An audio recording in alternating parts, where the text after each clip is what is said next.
Senator, can you talk about what some of your red lines are going to be as the debate goes forward in the Senate? For example, if other senators are successful in trying to strip out a public option from the Senate bill, or say if an amendment like the one in the House related to abortion is added, would you vote against a health care reform bill that lacked a public option or, say, included federal funding restrictions on abortions? Well, I have to see a plan. If we're gonna spend federal dollars on health care, then I want to see something that's going to drive down costs through negotiating.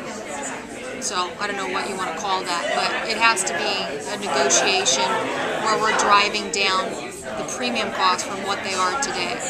And or else, no, I could see if we're not going to tackle that and we just tackle these other reforms or something like that. But if we're going to spend money on trying to get access for people, the uninsured, then I want to see something that really does drive down costs. Whether we call it a public option or something else. Or a public plan, or whatever you want to call it.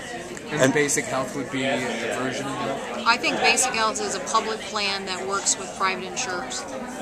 And what about the abortion issue? If that comes up in the Senate, obviously you would push against those efforts, I would assume. But would you vote against a bill if an amendment like the one in the House, like the Stupak amendment, is added on in the Senate?